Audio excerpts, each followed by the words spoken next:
이에 바리새인들이 가서 어떻게 하면 예수를 말의 올무에 걸리게 할까 상의하고 자기 제자들을 헤롯 당원들과 함께 예수께 보내어 말하되 선생님이여 우리가 아노니 당신은 참되고 진리로 하나님의 도를 가르치시며 아무도 꺼리는 일이 없으시니 사람을 외모로 보지 않으시니이다. 그러면 당신의 생각에는 어떠한지 우리에게 이르소서. 가이사에게 세금을 바치는 것이 옳으니까 옳지 아니하니까 아니.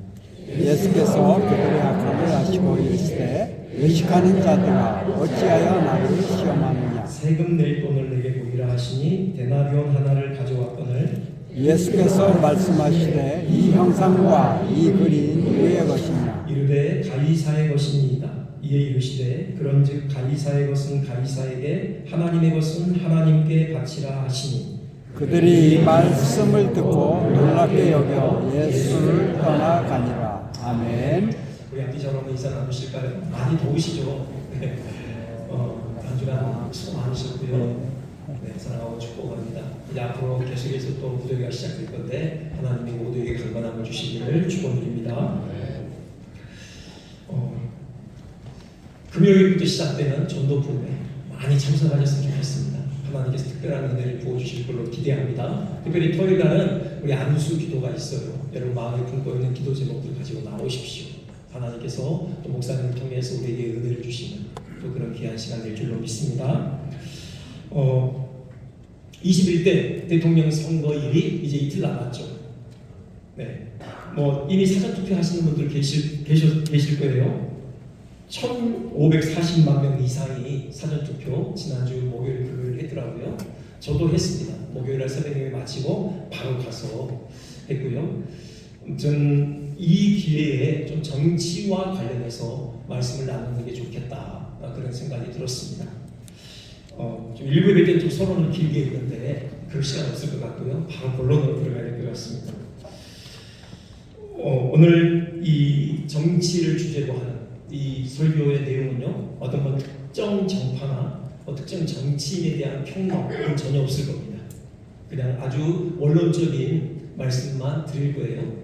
특별히 이를 위해서 지금 예수님께 세금과 관련해서 질문을 한 그 유대인들에 대한 답변, 가이사의 것은 가이사에게, 하나님의 것은 하나님께 바치라.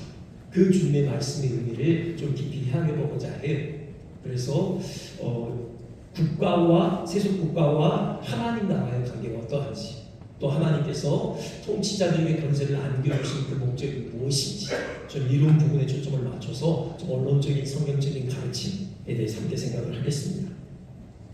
먼저요, 지금 이제 바리새인들과 헤롯 당원들이 합세해서 예수님을 찾아갔죠. 이들의 결합, 의뢰, 유대 사회에서 이들이 한 자리에 마주 앉아 있는 모습을 사실 발견하기가 쉽지는 않습니다. 정치적인 지향점이 너무 다르거든요. 바리새인들, 이들은 헤브라이즘을 고수하는 분들이잖아요. 그러니 유대 민족주의자들이죠. 지금 이교신을 섬기는 이방인들, 로마가 자기들을 통치하는 그 사실에 대해서 지극히 못마땅한 사람들이에요. 그러니 당연히 반로마적일 수밖에 없는 것이죠. 그에 비해서요, 헤롯 당원들, 이들은 친로마주의자들입니다. 사실 헤롯이 갈릴리 분봉왕으로서의 권력을 차지하게 된 것이 로마 황제로 인해서죠.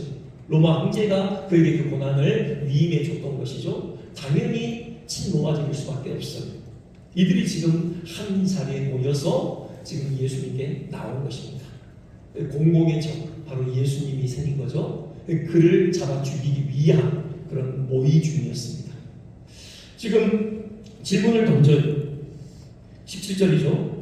가이사에게 세금을 바치는 것이 옳으니까 옳지 아니하니까. 예수님께 올무를 놓는 것이에요. 지금 양자간에 어느 쪽으로 답변을 하는지요, 예수님께서는 공격에 빠질 수밖에 없는 그런 아주 교활한 질문입니다. 세금을 바치는 것, 특별히 가이사에게 세금을 바치는 것, 이게 문제죠. 지금 로마 정부가 이 식민지 백성에게 걷어가는 세금이요, 몇 가지가 됐다고 해요. 그 중에 지금 여기 세금은 인두세를 의미하는 거예요. 그러니 로마 식민 백성들 남녀를 불문하고 모두가 의무적으로 바쳐야 하는 세금입니다. 그 액수는 크지 않아요. 1년에 한 데나리온이 노동자 한 품삯이잖아요. 근데 문제는 정치적인 합의를 가지고 있는 것이죠. 지금 이게 식민 통치의 이루한입니다. 통치 행위예요.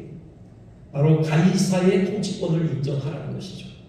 그렇기 때문에 유대인들에게는 반감을 가져다 주는 문제였는데요. 그리고 또 예수님께서 만일 지금 가이사에게 세금을 바치는 것이 옳지 않다 이렇게 공언을 하시게 되면은 로마인들이 가만히 있지 않는 거죠. 지금 해외 땅원들이 온 이유가 무엇이겠습니까? 예수님께서 가이사에게 세금을 바치는 것이 옳지 않다 이렇게 얘기하면 바로 그거 들고 로마 당국을 찾아갈 거예요. 고소할 것이고 로마 황제에 대한 반역자로 몰려 또 처형을 당하게 되겠죠. 물론 며칠 뒤에 예수님께서 로마 황제에 대한 반역자로 정죄되어 십자가형을 받으셨어요. 하지만 이들의 이런 식의 관계에 의해서 넘어가는 것은 아니죠. 그리고요, 반면에 만약에 가이사에게 세금을 바치는 것이 옳다 이렇게 얘기하면은 아까 말씀드렸듯이 여기는 또 정치적인 합의를 가지고 있어요. 유대인들의 반감을 살 만한 문제입니다. 특별히 지금 예수님을 메시아로 지금 믿고 따르고 있잖아요. 메시아의 그들이 기대하는 역할이 뭐예요? 유대를 로마로부터 독립시키는 것이죠. 다윗 왕국의 그 영광을 재현하는 것입니다. 그런데 가이사에게 세금을 바쳐라? 실망을 안기는 거죠. 민심이 예수님에게서 떠나게 되는 것입니다. 이런 정치적인 합의만 있는 게 아니라요. 여기에는 종교적인 합의를 담고 있어요. 예수님께서 지금 세금 낼 돈을 가져와라. 그렇게 말씀하시죠. 19절에요. 그러자 데나리온 하나를 가져와요. 그러니까 지금 황제에게 바치는 세금은 데나리온이었던 거죠. 근데 그 데나리온이 문제입니다. 거기에요. 예수님께서 이 형상과 이 글귀가 누구의 것이냐 물으셔요. 거기에 형상과 글이 새겨져 있었거든요. 어떤 형상이요? 가이사 티베리우스 그 황제의 형상이 있고요. 글귀가 신 아우구스투스의 아들 티베리우스 가이사 아구스토 곧 신의 아들이라는 거죠. 신이라는 것입니다. 그러니 데나리온이 상징하는 것은 로마 황제의 신격화입니다. 그래서요 열심히 있는 종교적인 열심히 있는 유대인들은 이 데나리온을 소지하는 것조차 꺼려했어요. 이건 신성 모독이라고 얘기했던 것이죠. 여기서 그 성전에서 돈 바꾸는 자들이 나오는 겁니다. 환전상들이. 이 데나리온으로 하나님께 예물을 바칠 수 없잖아요. 그래서 성전 세계로 환전을 했던 것이죠. 그런데 바로 그 데나리온으로 인두스격으로 로마 황제に세금을 바친다. 이건 자칫 로마 황제를 신으로 숭배하는 그들의 문화에 동조하는 꼴이 되는 것이죠. 크게 유대인들의 반감을 살 만한 문제인 것입니다. 이걸 공언하면요. 지금 이런 올무가 있어요. 이쪽으로 답을 하든 이쪽으로 답을 하든 예수를 공격에 처하게 되는 것이죠. 여기서 일단 한 가지 생각해 볼 것은요. 이들의 활동의 배후에 누가 있었다는 거죠. 사탄이 있었습니다. 여러분 가룟 유다라고 하여금 예수님을 팔 생각을 집어넣은 장본인이 바로 사탄이다. 요한복음 13장에서 말씀하잖아요. 마찬가지로 지금 이들에게 예수님을 잡아 죽일 그 마음을 불어넣는 이 사탄이고요. 그럼 어떻게 예수님을 잡아 죽일까? 그 방책까지 생각나게 했던 것이죠. 아이디어가 떠오르게 했던 것입니다. 사단은요 교활해요. 악을 도모하는 일에는 아이디어가 번뜩입니다. 여러분 아담과 하와를 미혹하는 장면을 보세요. 사단은 전략적으로 움직여요. 아담에게 접근하지 않죠. 하와에게 먼저 접근해요. 왜입니까? 하와는 하나님으로부터 말씀을 직접 듣지 않았거든요. 흔들릴 여지가 있어요. 그리고요 돕는 배비로서 아담에게 행사하는 영향이 막간이 있습니다. 하와 넘어뜨리면 아담도 함께 넘어질 것이다. 사단은 알고 있었던 것이죠. 가면을 쓰고 하와에게 접근하잖아요. 정말 하와를 이해하느냐, 하와의 행복을 추구하느냐, 그러면서 하나님의 선하심에 대한 의심을 불어넣고요. 죄를 지어도 아무 일 없을 것이다 안심시키고요. 오히려 행복을 구하게 될 것이다 꿈을 불어넣는 거죠. 이런 식으로 결국 인류의 첫 조상을 넘어뜨려요. 이게 바로 사탄이죠. 사탄은요 오늘도 성도를 넘어뜨리기 위해 무척이나 안간힘을 쓰고 있습니다. 이 존재는 밥 먹고 하는 일이 어떻게 성도를 미혹할까 연구하는 일이에요. 우리 스스로는요 사단의 관계를 이길 수가 없어요. 주님을 의지해야 합니다. 아담은 넘어졌잖아요. 둘째 아담이신 예수님은 승리하셨어요. 우리는 그 주님을 의지해야 해요. 주님께서요 우리에게 사단의 관계를 맞서 싸울 수 있는 두 가지 중요한 무기를 주셨죠. 하나가요 지혜의 도구인 하나님의 말씀입니다. 그리고 또 지혜의 영이신 성령이에요. 말씀과 성령. 우리는 이것으로 무장을 해야 합니다. 말씀과 성령으로 충만해야 해요. 그럴 때 우리는 사단의 관계로부터 승리할 수 있습니다. 나는 뭐 이제 신앙을 시작했는데 사단이 내게 관심이 다 갖겠나? 아니에요. 여러분 방심하시면 안 돼요. 사단은 어떻게든지 우리를 넘어뜨리기 위해서 오늘도 연구하고 있다니까요. 여러분 말씀과 성령으로 무장하는 길만이 우리가 이 땅에서 이 믿음의 경주를 승리로 완주하는 길입니다. 넘어지지 않는 길이에요. 그런 은혜가 있으시기를 주님의 이름으로 축원드립니다. 예수님께서 이들의 관계를 모르실 리가 없죠. 하지만 예수님 회피하지 않으시고 정면 돌파하십니다. 양장 안에 한쪽을 선택하신 것은 아니에요. 이제 데나리온을 가져라고 하셨고 이 형상과 글이 누구의 것이냐 물으셔요. 당연히 답은 가이사의 것입니다. 이거죠. 가이사의 얼굴이 그려져 있고 가이사를 칭송하는 글이 새겨져 있으니까요. 그러자 이제 하신 말씀이 그 유명한 가이사의 것은 가이사에게, 하나님의 것은 하나님께 바치라 라는 말씀인데요. 지금 이 의미를 좀 제대로 파악하기 위해서는 이 문장의 구조를 좀 볼 필요가 있어요. 우리말 성경에는 접속사가 빠져 있어요. 근데 원래 그 헬라어 원문에는 접속사가 있습니다. 카이라고 해요. 이것은 그리고로도 번역될 수 있고요. 그러나로도 번역될 수 있어요.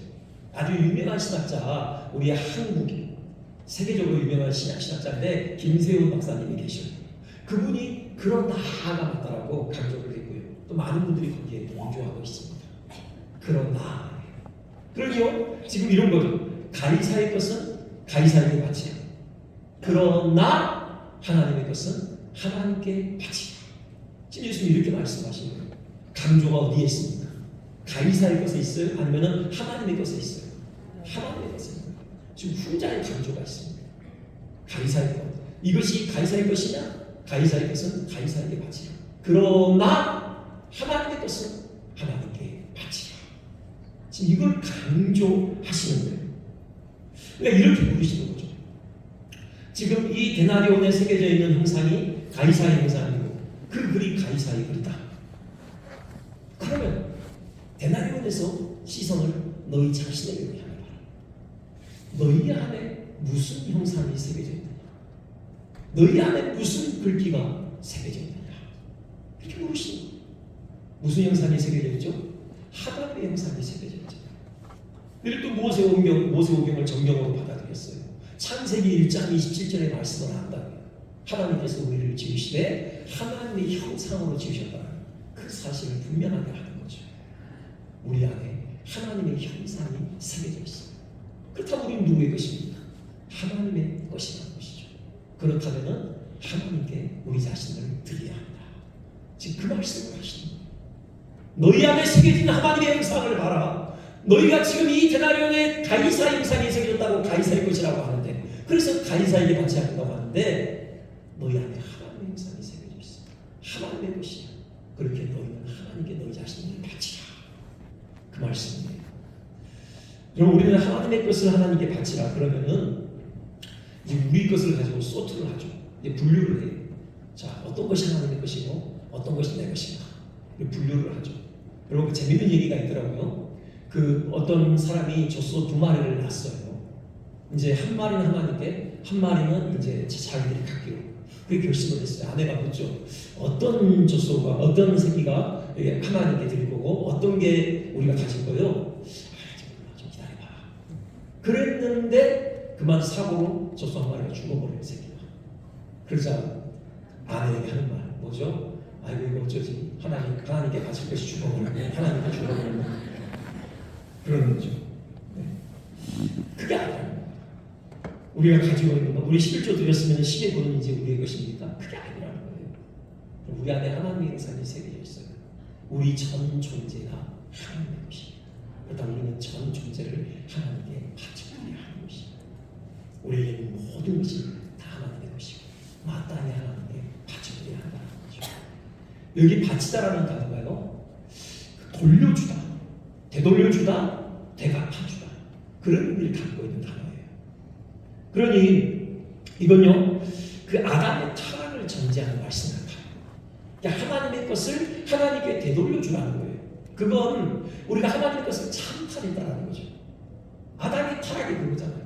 아담 안에 하나님의 형상이 새겨져 있고 아담은 하나님의 것이에요. 근데 그 하나님께 반역의 인치를 내걸었어요. 하나님께 마땅히 드려야 할 것들을 드리지 않겠다는 거예요. 그 이래로 계속해서 하나님의 반역의 길을 걸어왔던 것이죠. 그래서 예수님께서 오신 거예요. 우리 안에 이 하나님의 형상이 희해져 버리거든요. 예수님이 오셔서 참 하나님의 형상이신 예수님이 오셨어요. 우리 안에 다시금 이 하나님의 형상을 분명히 새겨놓으시는 것입니다. 십자가에서 그분이 흘리신 피로 우리 안에 분명하게 하나님의 형상을 새겨 넣으시는 것입니다. 그래서 우리가 분명하게 하나님의 것임을 공언하시는 것이고요. 그래서 우리의 전 존재로 다시금 하나님께 합당한 영광을 돌려드리도록, 하나님께 우리의 모든 것을 돌려드리도록, 되돌려주도록 그렇게 하나님께서 역사하시는 것이죠. 이게 바로 하나님의 나라죠. 우리 안에 하나님의 주권이 오롯이 시행되는 것이고, 이게 바로 하나님의 나라입니다. 우리의 심령 가운데, 우리의 가정과, 우리의 직장과 캠퍼스와 교회와 특별히 이 민족 가운데 이 하나님의 주권이 오롯이 시행되게 하는 것, 이것이 이 땅에 우리가 살고 있는 존재 목적인 것이죠. 이 하나님 나라가 어떻게 이루어지느냐? 말씀이 우리 안에 새겨집니다. 여러분, 구약 이스라엘 백성들, 그들에게 하나님께서 말씀을 새기시는데 돌판에 새기셨죠. 그렇잖아요. 십계명 돌판으로 받았잖아요. 그런데 돌판에 말씀 새긴 것 가지고는 이 하나님의 것을 온전히 하나님께 돌려드리는 것, 이게 안 돼요. 그래서 어떻게 하셔요? 우리의 마음판에 하나님의 말씀을 새기시는 거예요. 그게 바로 예레미야 선지자를 통해서 바로 주신 예언이죠. 고린도후서 3장 3절 전에 예레미야 31장 33절, 내가 나의 법을 그들의 속에 두며 그들의 마음에 기록하라 약속하시거든요. 그리고 고린도후서 3장 3절에서 실제로 그 약속이 성취된 겁니다. 살아계신 하나님의 영으로 우리의 마음판에 하나님의 말씀을 새기신다. 말씀만이 우리를 변화시켜요.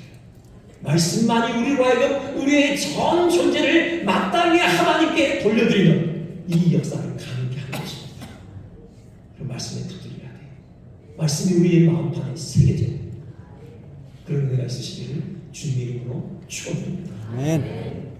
자, 그러면은 이제 가이사의 것은 가이사에게, 좀 이 말씀의 의미를 좀 더 파악을 해보겠습니다. 이 하나님의 나라 관점에서 이 말씀이 우리가 헤아려지는 거죠. 그러니까 가이사의, 이게 지금 데나리온에 새겨져 있는 그 형상과 글귀가 가이사의 것이니 그 데나리온 가이사에게 주어라. 지금 그렇게 말씀하신 것 같아요. 그러니 지금 가이사의 통치권을 너희들이 인정해라, 이런 말씀처럼 들려요. 어느 정도는 그런 면이 있습니다. 그런데 보다 더 중요한 것은 지금 이거죠. 가이사에게 주어진 그 권세, 그것이 원래부터 고유하게 가이사의 것은 아니었다는 거예요. 누구의 것이에요? 하나님의 것이었다는 거죠. 가이사의 것은 가이사에게, 그러나 하나님의 것은 하나님에게. 그 말은요, 그 앞에 문장을 다 포괄해버리는 문장이에요. 그 뒤에 문장. 가이사의 것, 그게 원래 가이사의 것이 아니라 그것마저도 하나님의 것이다, 그런 의미예요. 가이사 안에도 하나님의 형상이 희미하지만 새겨져 있는 것이 하나님의 것이죠. 또 가이사가 들고 있는 그 권력, 하나님께서 그에게 부여해 주신 것이에요. 이건요, 로마서에서 사도 바울이 명백하게 선언하고 있는 바죠. 로마서 13장 1절, 권세는 하나님으로부터 나지 않음이 없나니 모든 권세는 다 하나님께서 정하신다. 로마인들에게 지금 주는 편지잖아요. 로마 황제 가이사의 권세도 하나님께서 안 내신 권세다 라고 분명히 선언을 해요. 자, 그러면 질문해야죠. 왜 하나님께서 가이사에게 권세를 부여하신 겁니까? 가이사만이 아니라 왜 세상의 모든 권세자들에게, 통치자들에게 왜 권세를 부여해 주신 것입니까? 목적이 있죠. 한마디로 하나님의 나라예요. 하나님의 나라에 봉사하도록 하기 위한 것이죠. 이 가이사나 세상 권력자들이 어떻게 하나님 나라에 봉사하는 것이죠? 그들의 그 통치 권세로 사회의 안정과 질서를 부여하는 것이에요. 그들이 다스리는 그 사회가 안정을 누리고 질서가 잡히는 그런 사회가 되게 하는 것이에요. 이게 왜 필요하냐? 여러분, 하나님의 나라는 우리의 마음판에 하나님의 말씀이 새겨짐으로 이루어진다고 했잖아요. 그래서 우리가 세상에 죽지 않는 거고요. 이 세상에 죽지 않으려면요, 이 나라가 평안해야 돼요. 막 전쟁이 있고요, 어떤 공공력이 공백화되어져서 그냥 무질서하고 폭력과 야탄이 나고, 여러분, 그러면 사람들의 심령에 하나님의 말씀이 아로새겨지는 이 일이 효과적으로 이루어질 수가 없는 거예요. 사회가 안정될 때, 질서가 있을 때 하나님 나라가 확장되는 거죠. 그 일을 위해서 권세자들에게 권세를 맡기신 것이에요. 사도 바울은 로마서 13장에서요 이렇게 규정하고 있어요. 3절부터 4절인데요, 두 가지죠. 먼저 아래 부분, 악을 행하는 자에게 진노하심을 따라 보응한다. 하나님의 대리자가 돼서요, 악을 행하는 자에게 그 응징하는 그 일을 위해 하나님께서 그에게 칼을 쥐어준다. 그 말씀이에요. 여러분, 이 공권력이 공백이 있는 그 무정부 사회보다는요, 그래도 독재자가 통치하는 사회가 보다 안정적입니다. 악이 그래도 제거되는 것이. 그래서 사람이 살만한 사회가 종속되는 거죠. 더 나아가서요, 선을 포상하는 거예요. 그렇게 얘기하죠. 선을 행하라. 그리하면 그에게 칭찬을 받으리라. 그랬습니다. 선을 포상해라. 그래서 선을 증진시키는 거죠. 한마디로 권선징악이에요. 이걸 좀 더 다른 용어로 공평과 정의로 나라, 그 사회를 다스리는 거죠. 그러므로 사회를 안정케 하고 질서를 세우고 하는 것. 이것이 바로 권세자들에게 맡겨진 사명이에요. 그런 의미에서 하나님의 사역자다, 그렇게 통치자들을 불러요. 그럴 때 이런 사명을 우리 통치자들이 잘 감당할 때 우리는요, 통치자들의 권위에 순복해야 해요. 마땅히 가이사의 것을 가이사에게 돌려주어야 합니다. 세금을 바치고 또 나아가서 존경도 바쳐야 해요. 그게 로마서 13장 7절 말씀입니다. 조세도 바치고 관세도 바치고 두려워하기도 하고 또 존경하기도 해라 라고 말씀을 하는 거죠. 근데 중요한 건요, 맹목적인 순종은 아닙니다. 맹목적인 순복은 아니에요. 예수님께서요, 지금 가이사의 것은 가이사에게 바치라 라고 하는 게 맹목적으로 그냥 순종해라, 그렇게 말씀하는 건 아니에요. 아까 그 누구의 영상이냐, 누구의 글이냐 물어보셨다고 했죠. 그건요, 그 로마 황제의 세속 권력의 부패성을 폭로하신 거예요. 로마 황제는 자기 권력을 자기를 신격화해서 절대화하려고 했잖아요. 절대 권력을 부리려고 했어요. 이건 비단 로마 황제만의 일이 아니에요. 일본의 천황, 살아있는 신의 아들이라고 불렸고요, 신이라고 불렸고, 중국의 천황, 천자라고 불렸잖아요. 신의 아들이라고. 뭐 이런 식으로 대부분 다 권력을 잡으면은 그걸 절대 권력하려고 해요. 절대화하려고 해요. 이런 부패성이 있어요. 그래서 그 영국의 정치학자죠, 액튼 경이 그런 유명한 말을 했죠. 권력은 부패하는 경향이 있으며 절대 권력은 절대적으로 부패한다. 예수님께서 지금 이게 누구의 형상이고 누구의 글이냐 라고 하시면서요, 이 세속 권력의 부패성에 대해서 폭로를 하신 거예요. 그렇다고 우리는 어떻게 해야 되냐? 맹목적인 순종이 아니라 정말 통치자들이 하나님께서 그에게 맡기신 권세를 하나님의 뜻에 합치하게 사용하고 있는가? 우리는 감시해야 하는 것이에요. 정말 하나님의 뜻대로 공평과 정의로 다스리고 있는가? 악을 응징하고 선을 포상해서 이 나라가 좀 더 안정되고 질서 있는 그런 사회를 구성해 가고 있는가? 우리는 눈여겨봐야 하는 것입니다. 그렇게 하지 못할 때 뭐 화염병 들고 나가서 싸워요, 그건 아니고요. 말씀을 선포하는 겁니다. 선지자적인 외침을 외치는 거예요. 당신에게 주신 권세는 하나님께로부터 온 것이야. 하나님께서 이 나라를 공평과 진리로 다스리도록 당신에게 권세를 안겨주신 것이요. 만약에 그렇지 않으면 하나님께서 그 권세를 거둬가실 것이요. 분명하게 우리는 하나님의 말씀에 근거하여 선지자적인 외침을 외쳐야 하는 것이죠. 그리고요, 투표 참여해야 합니다. 여러분 아직 투표 안 하신 분 있다면요, 화요일 반드시 놀러 가시기 전에 꼭 투표장부터 들르시기를 부탁드립니다. 투표장 가실 때요, 여러분 좀 공약을 꼼꼼히 살피고 가시고, 그분들이 지향하는 바가 어디에 있는지, 과연 하나님의 말씀에 그 근접되어 있는지 이 부분들을 살피면서 여러분 선택하시기 바랍니다. 특히 성도에게 있어서 가장 중요한 정치인이 그게 뭘까요? 기도입니다. 기도해야 돼요. 사도 바울도 성도에게 권세자들을 위해 기도하라 명령하고 있어요. 디모데전서 2장 2절이죠. 임금들과 높은 지위에 있는 모든 사람을 위하여 기도하라. 왜 우리가 기도해야 되죠? 역사의 주인이 하나님이시기 때문에. 이 민족의 주인이 하나님이시기 때문에. 이 민족의 역사를 이끌어가시는 분이 하나님이시기 때문에. 하나님께서 역사를 어떻게 이끌어가시는데? 성도의 기도를 통해서요. 이건 분명합니다. 하나님께서 홀로 역사를 이끌어가시지 아니하시고요, 주의 백성을 하여금 기도하게 하시고, 그 기도를 통해서 하나님의 뜻을 성취하십니다.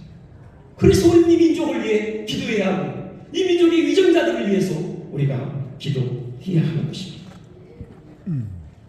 스코틀랜드 종교개혁자 존 낙스가 이런 말을 했어요. 기도하는 한 사람이 기도하지 않는 한 민족보다 강하다. 기도하는 한 사람이 기도하지 않는 한 민족보다 더 강하다는 것입니다. 이것은 결코 허황된 말이 아니었습니다. 실제로 그분의 역사가 증거해요. 당시에요, 그 종교개혁자들을 잡아 죽이던 그 살육자 메리 요한, 오죽했으면 피해 요한이라고 불렀잖아요. 그가 이 존 낙스를 두려워했습니다. 이 낙스한테 굴복해요. 그가 하는 말이 뭐예요? 영국의 100만 군사보다 존 낙스의 기도가 나는 더 무섭다. 그럼 이게 성도의 기도가 가지고 있는 힘이에요. 우리는 이 기도에 이 도구를 활용했으면 좋겠어요. 우리의 기도를 통하여 하나님께서 이 민족을 다시 번영케 하실 것입니다. 정말 젊은이들 가운데 선교의 불을 지펴서 열방 가운데 나아가서 땅끝에서 주님 다시 오실 길을 예비하고 주님을 맞이하는 이 놀라운 제사장 민족으로 우리 민족을 사용하실 것입니다.